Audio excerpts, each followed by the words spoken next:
welcome to Talkin Oscars, a podcast about the celebration of film, handing out awards for art, and beautiful people wearing beautiful clothes. I'm Zach. And I'm Irma. We are a married couple whose love of movies, celebrities, campaigns, and shiny gold statues cannot be contained, so we've decided to share our thoughts, opinions, cheers, and occasional jeers on Hollywood's biggest night. The 95th Annual Academy Awards is this Sunday, March 12th at 8 p.m., hosted by Jimmy Kimmel.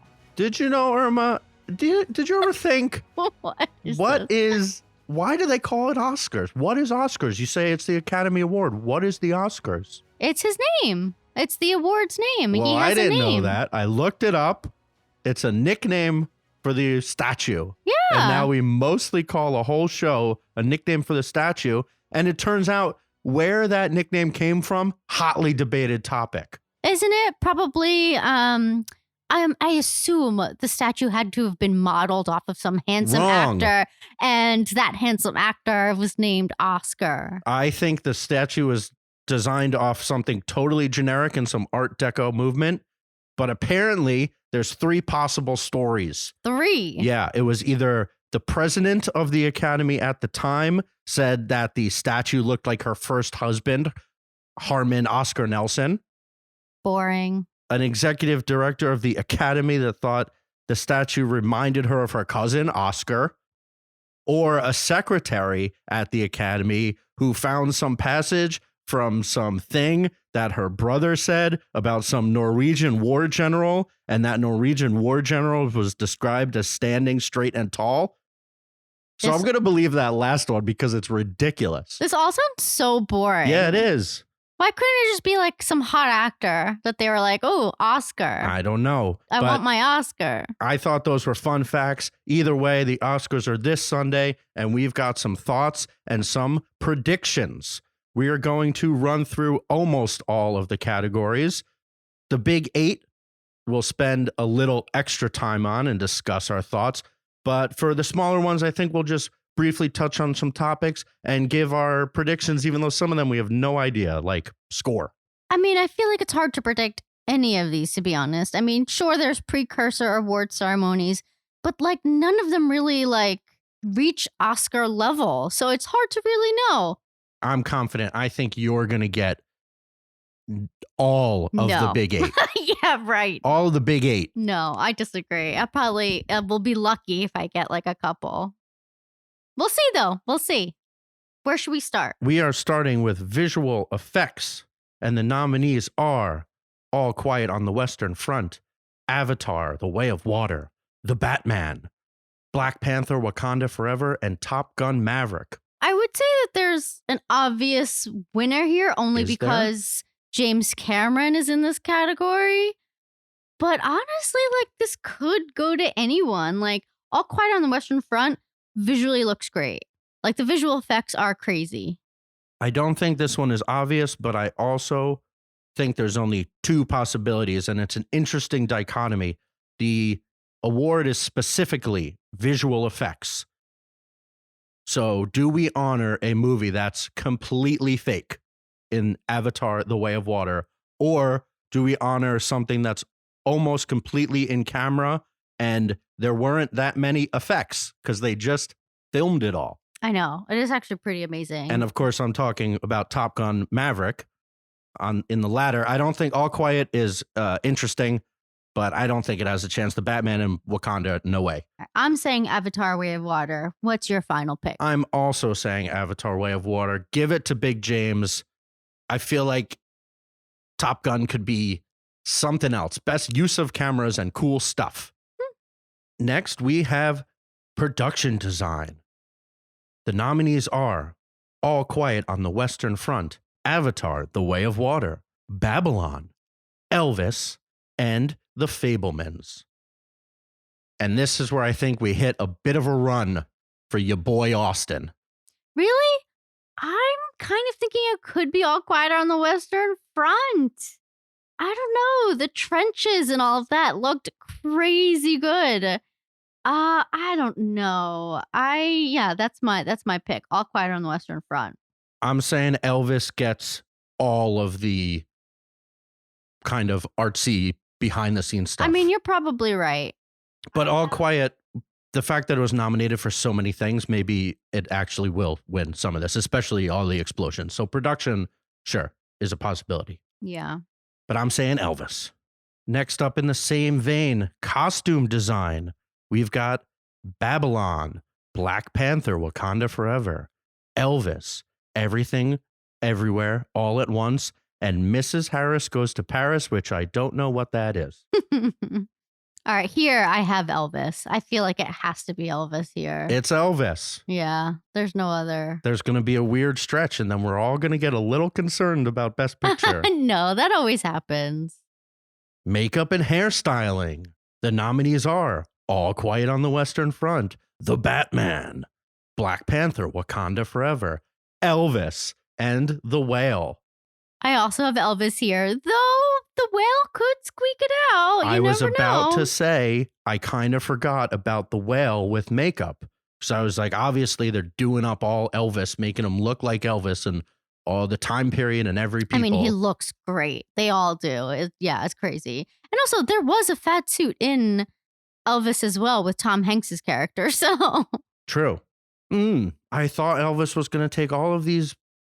No, but I'm going to say The Whale. I'm going to say The You're Whale. Switching. I'm switching for Real this one. Time. Okay. Literally, the whole promotion was how difficult it was to do these prosthetics. Yeah. They love prosthetics. Now we move into the music. Music, original score, All Quiet on the Western Front, Babylon, The Banshees of Inisherin, Everything Everywhere All at Once, and The Fabelmans. This one's pretty hard for me because I don't really know how anybody judges a film score. Yeah, I agree. I really don't have a clear answer on this. I mean, my inclination is just to go with John Williams because it's John Williams and he did The Fabelmans. So I think that might be my pick just because of John Williams. For me, I'm going a little left of center. And maybe this is when we start to realize that Everything Everywhere is definitely winning it all, because I'm going with that and Son Lux, who did the score for that. That's like an indie band. So they went super hip, even cool. with their scoring choice. So it's honestly like when Fincher first used Atticus Ross. Yeah. And 9 Inch Nails. Trent Reznor. Next, we have Original Song. The nominees are Applause by Diane Warren, Hold My Hand by Lady Gaga, Lift Me Up by Rihanna, Natu Natu from RRR, and This Is Life from Everything Everywhere All at Once with David Byrne and Mitski and a bunch of people. So I think for me, the winner is Natu Natu from RRR. Though I do have to say, I'm very excited for this category at the Oscars. I don't know if all of them are performing, but I know some of them are. Like, I believe Natu Natu is performing. I believe This Is Life is performing. Stephanie Hsu and David Byrne are performing the song. And then I'm not sure about the others, but I hope Rihanna's there performing Lift Me Up.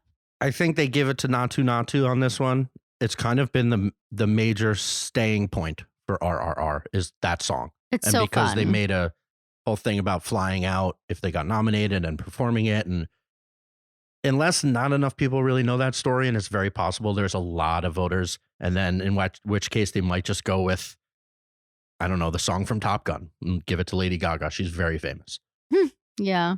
The one thing I did want to say, and this isn't necessarily the song that plays in the credits. I was just about to say, yeah. But the Wakanda Forever score by Ludwig Göransson, which didn't get nominated for Best Score, I thought was fire. Yeah. I remember thinking, I don't really want to praise the only white person involved in this movie because there's so much more to celebrate, but damn, Ludwig killed it. Ludwig is so good.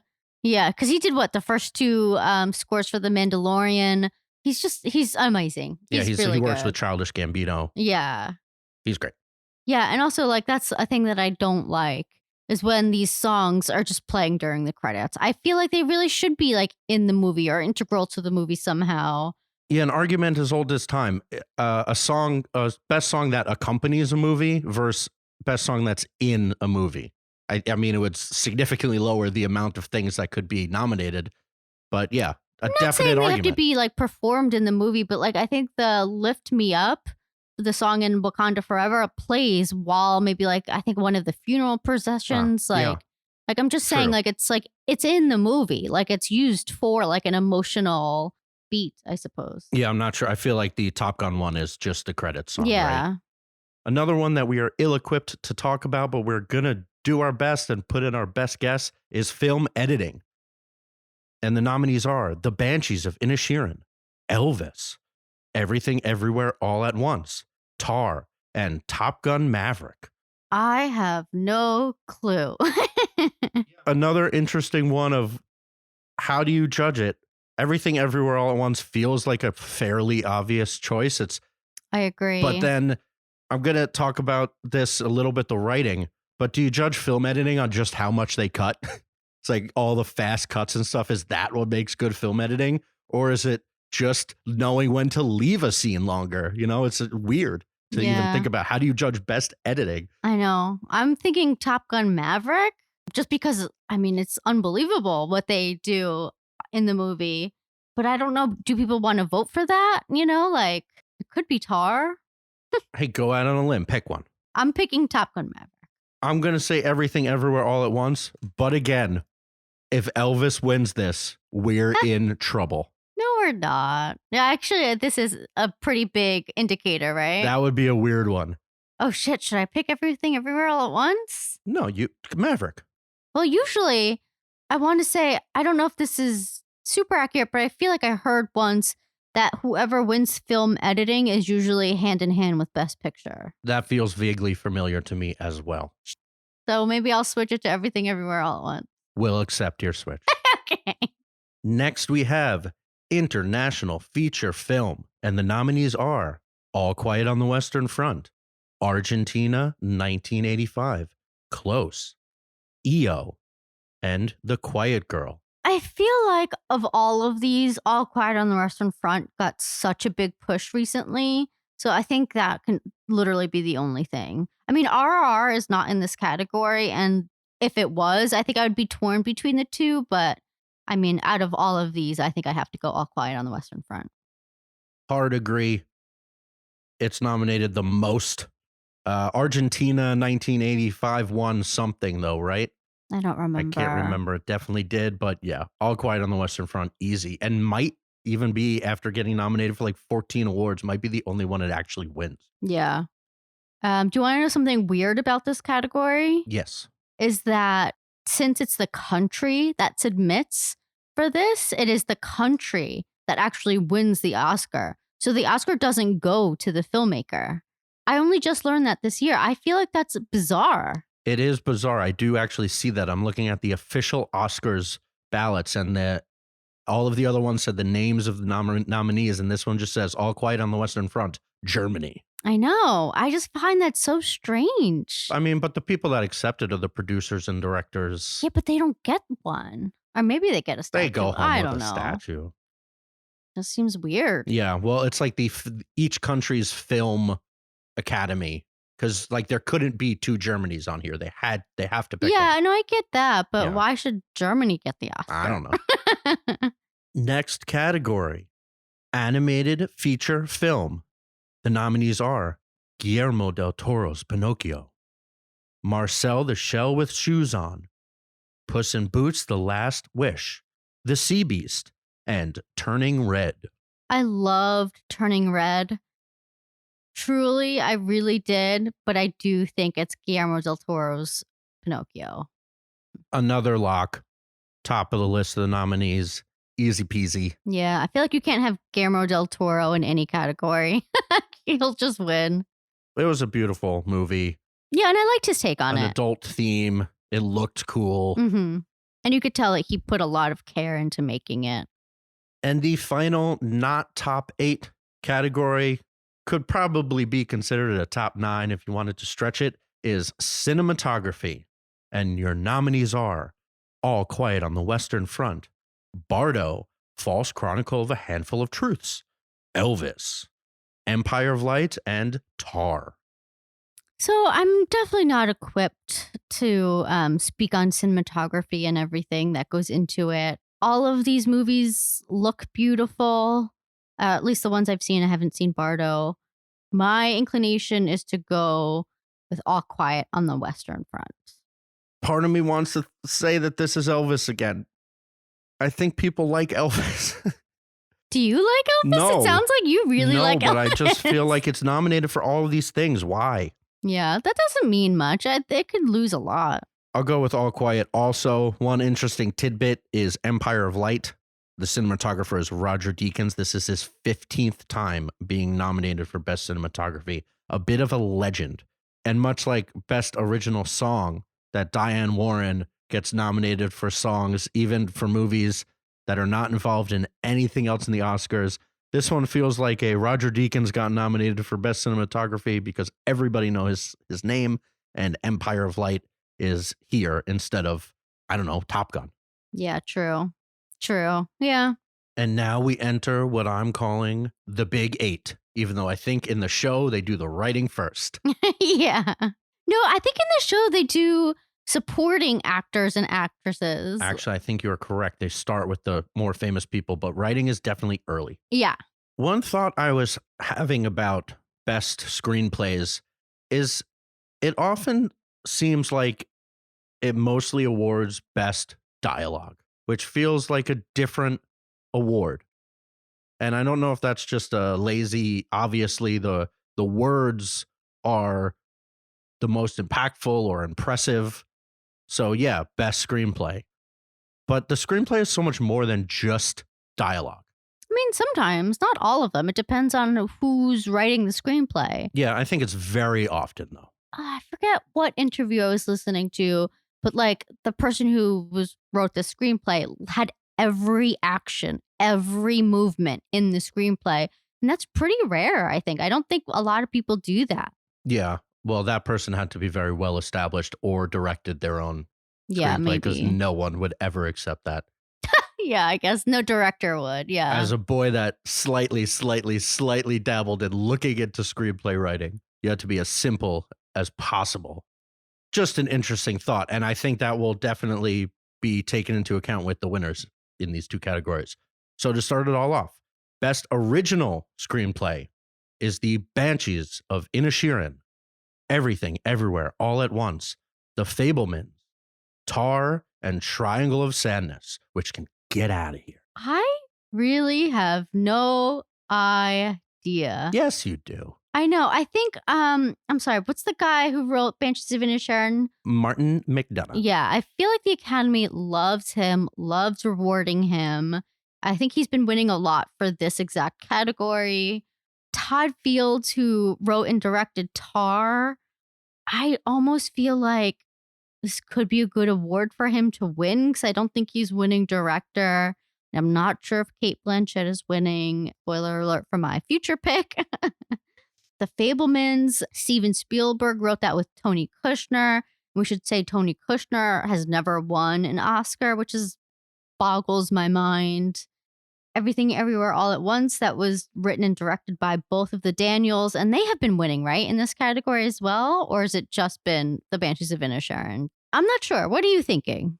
I think it's an easy win by Martin McDonagh, but it is interesting. So Tony Kushner was nominated for Lincoln and Munich, and now this, all with Steven Spielberg. Yeah, and he's never won. Lincoln, how does that not win? It's crazy. And Todd Field, people in the industry seem to like him. He makes movies like once a decade. Yeah. Tar is certainly well written. It kind of has both of it has some great dialogue. Obviously, she goes on 15-minute diatribes, which are impressive. Well, it's also a little polarizing, Tar, I think. Yeah, definitely. Yeah, I think this is where Banshees, the only potential win for Banshees is original screenplay. I think you've convinced me. Lock it in. Then we have Best Adapted Screenplay. The nominees are All Quiet on the Western Front, Glass Onion, A Knives Out Mystery, Living, Top Gun Maverick, and Women Talking. I do find adapted screenplay kind of funny because a lot of times it could be adapted off of a book and that's what makes it adapted. But the fact that Top Gun Maverick is adapted from the first Top Gun, I find kind of funny. And same with Glass Onion, because it's a sequel, it's adapted from the first movie. So I just think it's interesting that both of those movies are in here as adapted. I'm honestly not sure. This could be a good category for women talking to win, because I don't think it's getting literally anything else. But I don't know. It could be All Quiet on the Western Front. I mean, that's quite a famous book that I know a lot of people have read in school. And it was a good movie, even though like it was pretty dark. What do you think? I think once again, easy win for women talking. Okay. This is kind of the crux of when I was looking at the nominees of women talking is literally 2 hours of people talking basically directly to camera. It literally has talking in the name. Yeah. And that will be celebrated. I think it's also about something quite noble. It made me think about All Quiet on the Western Front. And well, the dialogue is in German and French. True. But that screenplay is insane. Like all of I don't know where the screenplay ends and just filmmaking begins. You know, how you make that difference. So that's where I was like, oh, it's dialogue. So it's Banshees of Inisherin and it's women talking. And I think it's fairly easy, but maybe I'll be wrong. Okay. Maybe people really like Rian Johnson. Yeah. Yeah, no, I would say of the two Knives Out, I like the first one better than this one. Like this one was good, and it had like, if you watch it on a second time, it had like a bunch of things that you catch the second time watching it. But out of the two, not my favorite. Next, we have a potential very fun one. Best Directing. And your nominees are Martin McDonagh of The Banshees of Inisherin, The Daniels of Everything Everywhere All at Once, Steven Spielberg, The Fabelmans, Todd Field, Tar, and Ruben Östlund of Triangle of Sadness. I think everyone wants to give this to Steven Spielberg, like in theory. I didn't love The Fabelmans. It was a good movie, sure, but I didn't think it was great. I do think what the Daniels did was kind of revolutionary in a way, and I just think the Daniels should win this. I agree with you on your assessment. Apparently, Steven Spielberg has been campaigning, though, and he has been out there crying and talking about his life. And I think his reputation sounds like almost like if you hear stories about Bruce Springsteen in the studio, where he's a perfectionist and he'll spend, at least very early in his career, he got a big reputation for this. He'll spend hours and hours and hours just to get one guitar stroke right. Like everything mattered. And I think for the most part, Steven Spielberg was very similar in every movie before this. And now this one, since it was so personal to him, there was less of a methodic undertaking to this directing and more of feeling. At least that's what I'm hearing, and that seems to be the story that he's pushing out. He's also been nominated so many times for Best Director. I mean, he's a legend, an absolute bona fide legend, potentially the best director ever. Has he won an Oscar? I believe he has won, right? Best Director, Saving Private Ryan in 99. He also won Best Director for Schindler's List in 94. And that's actually it for director. But no Best Pictures for him. Schindler's List was also Best Picture. Oh, right. Okay. Yeah, I would say... A similar story, though. Sorry to cut you off. But before The Fabelmans, his most personal movie, and the one he probably cried about a lot, obviously, for obvious reasons with Schindler's List. So the campaigning, who knows? The Daniels have been winning all of the other things, though. Yeah, I mean, two very different movies, to be honest. Like, it's hard to really compare. I don't know, not that different. It's about young people making movies. So The Fabelmans is a bit more on the nose about a young guy making movies and turning into a legend. And the Daniels are young guys making wacky movies. Yeah, I mean, this is definitely Steven Spielberg's most personal movie. Or, I mean, every movie he makes is pretty personal. But I feel like this is the one that he wants to win for the most. Do I think he should? Sure. Nah. But I'm rooting for the Daniels here. Yeah, let's give it to the Daniels. One thing I was thinking recently was, is this too much for them? They were two indie guys that came out of music videos, made one very weird movie with Harry Potter. Daniel Radcliffe. And then and Paul Dano. Then made a more relatable, crowd-pleasing, still really weird movie. And now they're at the top of the mountain. What do they do now? They're no longer the underdogs. If they win all of this, they're no longer the underdogs that can just, it's almost, can they do more or does it put them in a box? I don't know. I'm a little nervous. I mean, they're young guys. Like, I think that's okay. Like, I think they'll definitely have long careers. I mean, what's his face? The guy who did Pulp Fiction. Didn't he win an Oscar pretty early? No, he never won. Quentin Tarantino won Best Writing for Pulp Fiction. That's kind of what he's always up for, writing. He was nominated for Best Director for Pulp Fiction in 94. I guess it's similar, honestly. You're right. I just thought of that and I was like, what's going to happen? Hopefully they don't take too big of a jump and then they make something like, not so great. I mean, they'll probably sell out and make some Marvel movie. Like, I mean, sure, why the hell not? Why don't they deserve to get paid? You know what I mean? Oh, they can get paid, but they could stay. But I also just feel like we shouldn't have to, like, knock them for that. You know, like, why can't they do, like, what is it that people say, like, one for them, one for me, you know? And, like, maybe they'll be in that position where they can actually do that, which, you know what, good for them. Like, I want them to have, like, long-lasting careers, and if making, like, selling out, quote unquote, is something that they think they need to do, then by all means do it. I mean, I'm not judging. I'd love to get millions from Marvel. Maybe they'll just go back to making music videos.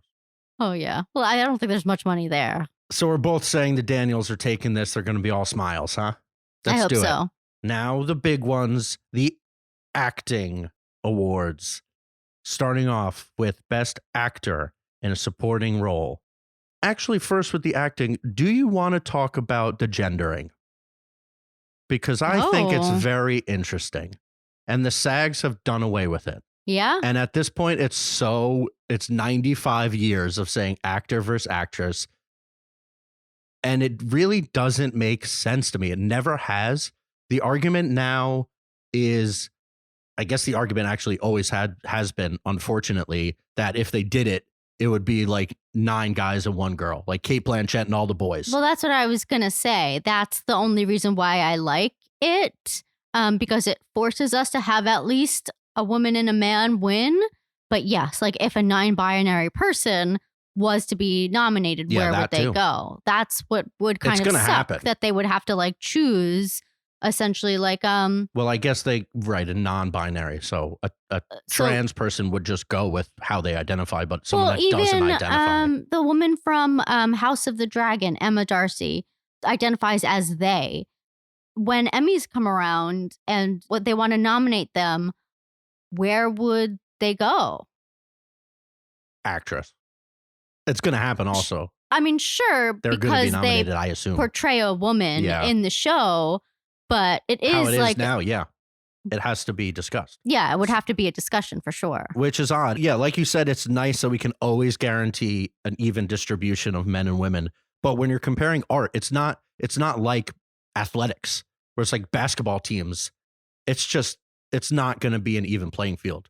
Well, also but this is just art. It's acting. Like, how is Cate Blanchett any different than Colin Farrell, other than their gender?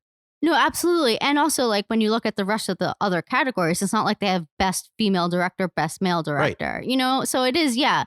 But at the same time, we hardly have any women ever. I mean, we don't have any women directing this year. Yeah, directing is bad. Well, I'm just saying, like, in most of these categories, which kind of sucks, you know? But maybe we would have to forcibly do that.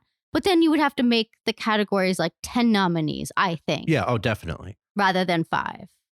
I also think this year would have been an interesting one because at least for actor, actress, lead actor, actress, I think there would actually be more women this year because the male roles aren't. That's great. True. I agree with that. There's 3 that kind of stand out, and then, although I guess Andrea Riseborough snuck in there, so maybe there's not enough to do 10. I don't know. I don't have like a clear answer. Yeah, I think it's not changing anytime soon. But if we're still doing this in 25 years, I can't imagine we're still going to be doing actor and actress. Yeah. We'll see, though. I don't know. I like having awards be given out, though. The more awards, the better to me. That honestly. is also an argument that it would take 2 awards out. Yeah. But there's another argument that they can incorporate other awards that certain other shows do, like Best First Feature. Yeah, and I think they should, to be honest. Young. Yeah. Like, do it by age, give the young people some shine, like under 15 or something like that. I don't know if kids should be winning Oscars. Yeah, that's my personal opinion. Though, right?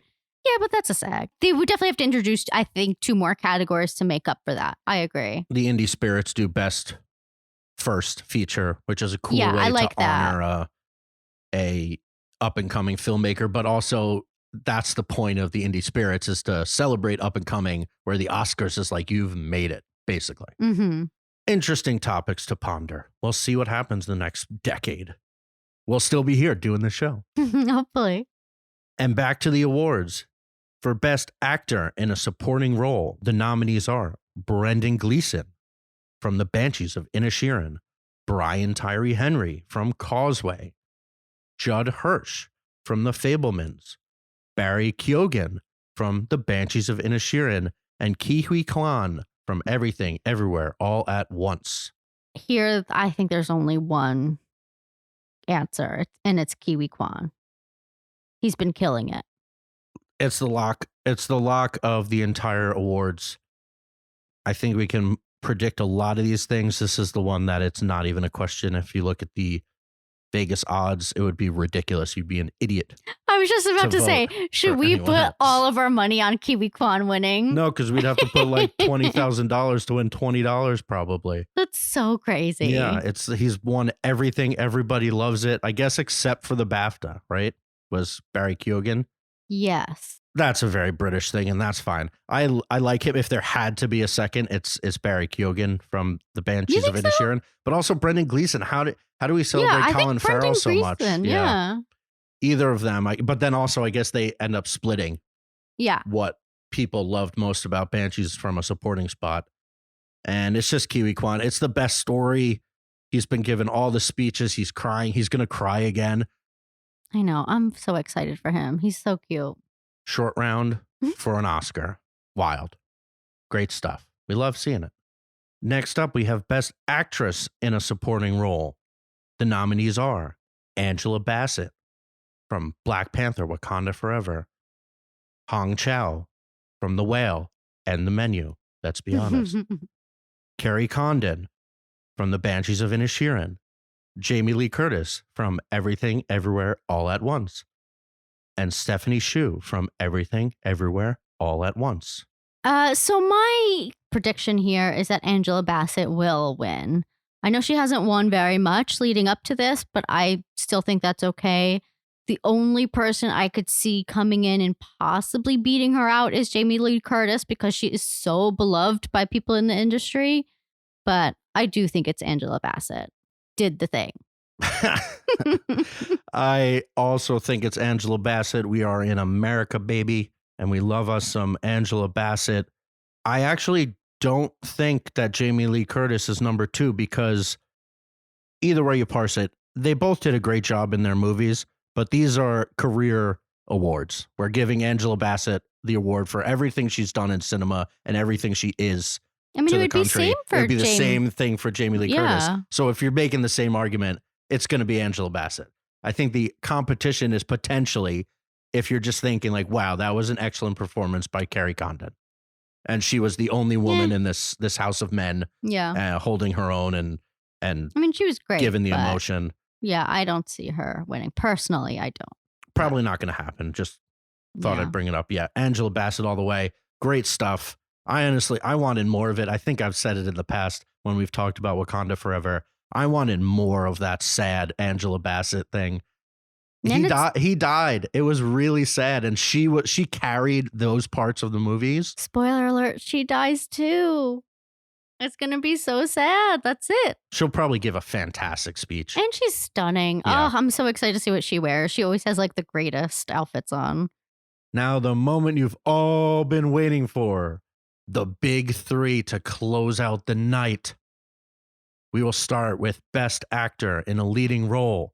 The nominees are Austin Butler in Elvis, Colin Farrell in the Banshees of Inisherin. Brendan Fraser in The Whale. Voice? I don't know. That was me trying to be fat.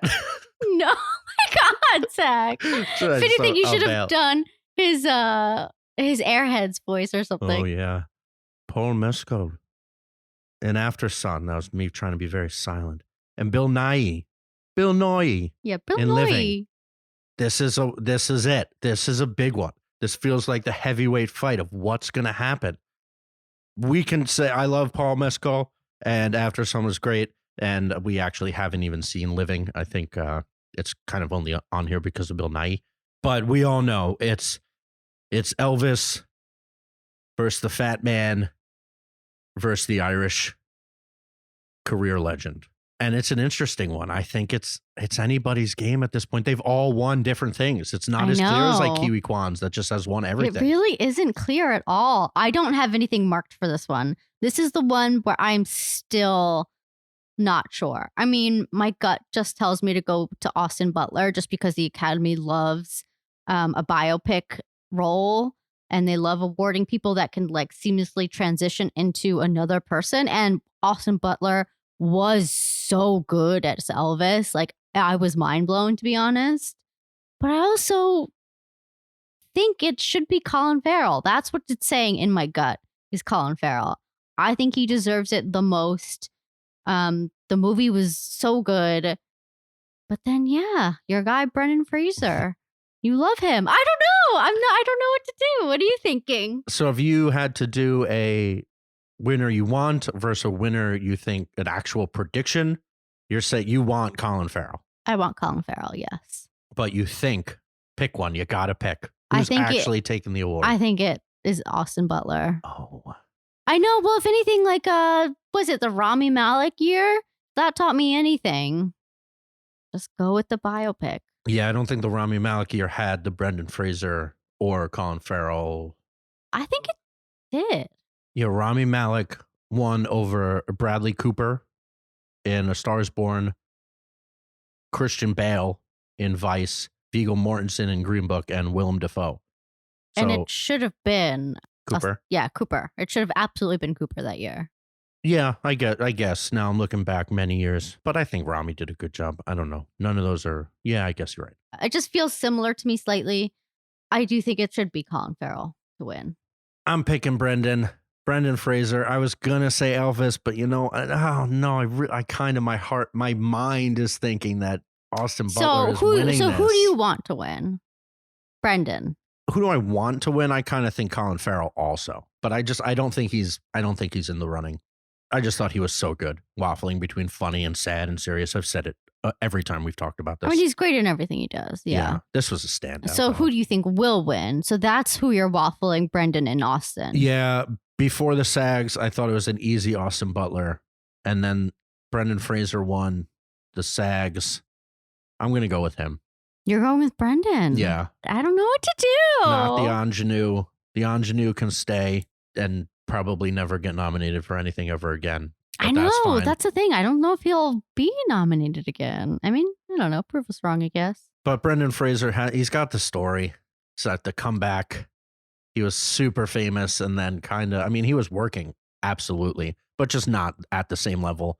And then, a very popular filmmaker singled him out, saying, let's do this. And he made something, yes, a little over the top, a little over-actory, but I really liked it. And he did a great job. So I'm doing it. I'm picking it. Fraser, get out of here, Austin Butler. I do have to say, out of everyone that's nominated here in this category, I do think Colin Farrell and Paul Mescal will be nominated again in the future. I mean, maybe the others will also. I'm sure Bill Nighy will be, and maybe Brendan Fraser. But like my two absolute shores that will be nominated are Colin Farrell and Paul Mescal. I'd actually say Paul Mescal more. Colin Farrell, not that he's old, but he's getting there. And there's only so many things. I think Paul Mescal, actually, we were talking about an ingenue, and Austin Butler's beautiful looking. Paul Mescal, I think people they think he's handsome also. But yeah, I think Paul Mescal has a much brighter future than Austin Butler. I think Austin Butler got a little lucky with this, and he did a great job. Yeah. Well, he was just the perfect role for him. Yeah. But Paul Mescal is kind of on the way up, like a normal career goes. Yeah. Slowly but surely you build and build and build, and then he'll be in bigger things. You'll be like, wow, look at this guy. Yeah, I think Paul Mescal will get an Oscar eventually. I also do think Colin Farrell will get an Oscar eventually. Like, I do think, like, similar to Leo, he'll probably get an Oscar later down the road for a role that maybe is not as good. Yeah, we got to get Martin Scorsese to stay alive and build some sort of Irish gangster movie that just slays, and Colin Farrell's in it. Okay, so to recap, you're going with Brendan Fraser. I'm taking Brendan Fraser. He's going to be a weeping mess on the stage. Yeah, he will be. And next, Best Actress in a Leading Role. The nominees are Cate Blanchett from Tar, Ana de Armas from Blonde, Andrea Riseborough from To Leslie, Michelle Williams from The Fabelmans, and Michelle Yeoh from Everything Everywhere All at Once. This is Irma's big moment. She's been waiting months to talk about this. Are you my inner dialogue? The clear race has been between Cate Blanchett from Tar and Michelle Yeoh from Everything Everywhere All at Once. I think and want Michelle Yeoh to win. I think she deserves it. Cate Blanchett already has 2 Oscars. Not that that really means anything here, but I just think Michelle Yeoh deserves this. It's an interesting conversation on the deserves and wants, and Cate Blanchett already has 2. In theory, that shouldn't matter, right? But we've talked a lot about all of this, about anointing and supporting careers and celebrating the humans. Because ultimately, yes, we're celebrating the art, but these are all humans. So it actually is interesting that we take that into account. It's kind of nice. You know, they're not just paint. They're people. And we're like, listen, Michelle Yeoh's been doing this for so long. Let's celebrate her. And Cate Blanchett is fantastic. Always. Incredible. And so is Michelle Yeoh, honestly. She's always so good. It's also interesting for these 2 roles in these 2 movies. These are both pretty small movies, and they were made for these actresses. And I don't think these movies get made without these actresses. Both stories. Todd Field wrote the movie for Cate Blanchett, knowing that she would play it basically the whole time. Maybe his movie gets made anyway, because I know again, I keep saying he makes a movie once a decade, but they've been celebrated in the past.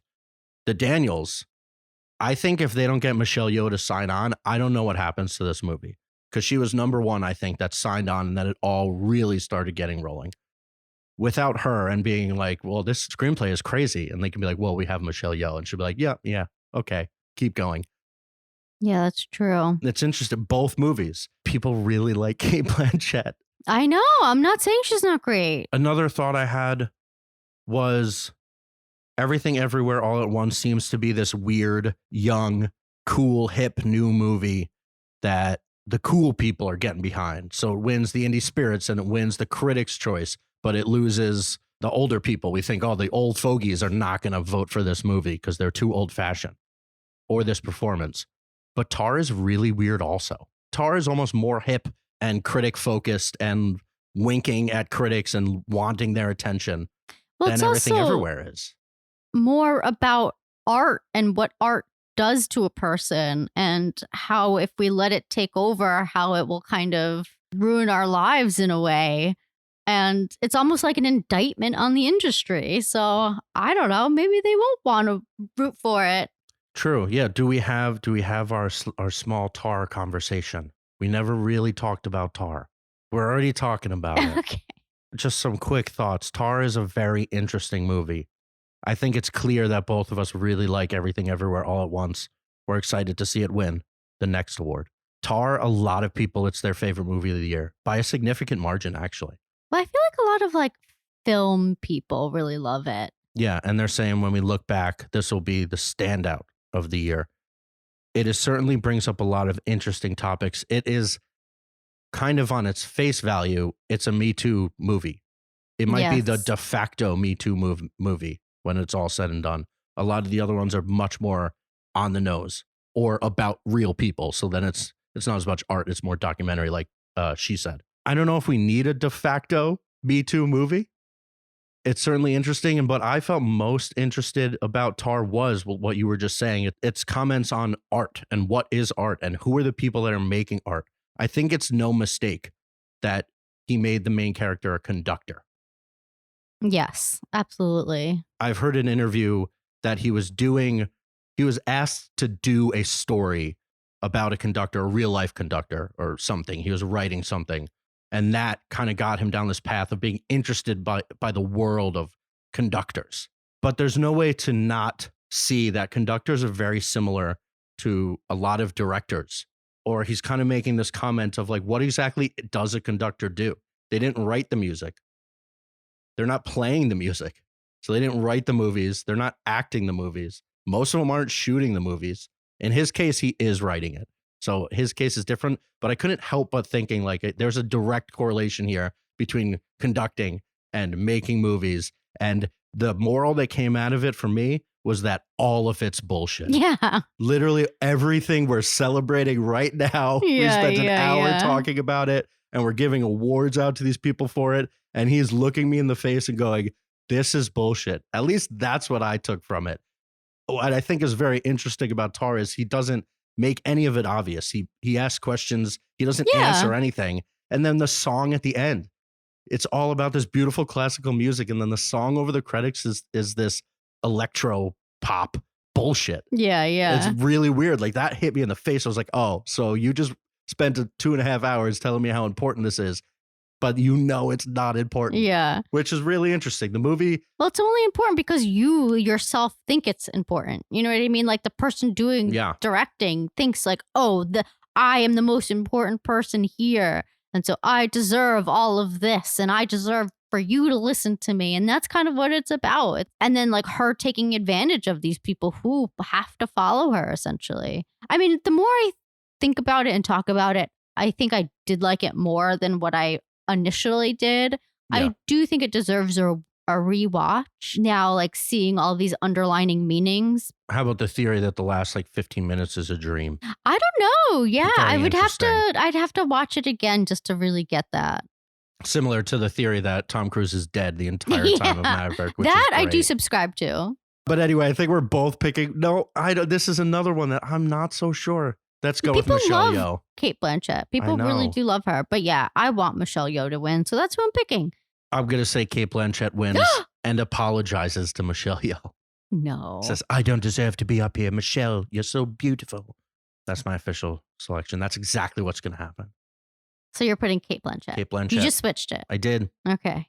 And finally, Best Picture of the Year at the Academy Awards. The nominees are All Quiet on the Western Front, Avatar, The Way of Water, The Banshees of Inisherin, Elvis, Everything Everywhere All at Once, The Fabelmans, Tar, Top Gun Maverick, Triangle of Sadness, and Women Talking. I mean, I think it has to be Everything Everywhere All at Once. I really don't think that there's like another option here. I agree. I think it's become very, very clear. Yeah. That is Everything Everywhere All at Once is winning. It's interesting that all of these preliminary awards make it that obvious. Sometimes it's kind of annoying. In this case, I think we've said it a bunch of times. We're celebrating a really weird, really cool movie. And I'm totally fine with that. When that happened with Green Book and such, I thought Green Book was good, but it wasn't like, we weren't celebrating it. You know, we weren't happy. People were pissed that Green Book won. No, I think this is great. I mean, is this my favorite movie of the year? Honestly, might be. You know, like, I think it was great. I also love Top Gun Maverick. That was a fun movie. Do I think it deserves to win? Probably not. I don't know. I'm very excited for Everything Everywhere All at Once. I'm excited for them all to get on stage and celebrate. And I think they deserve it. And I do think that they will go on to bigger things. And I'm not scared. I think they will still do like these small, weird movies.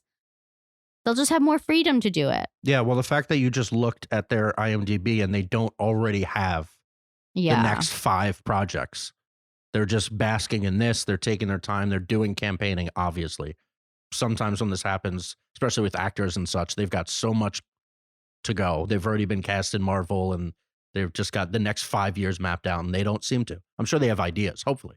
I know. Well, movies take a long time to make. So Yeah. that's what makes me like question a little bit, because when do you think the next time we're going to see something from them is? Like at least 2 years.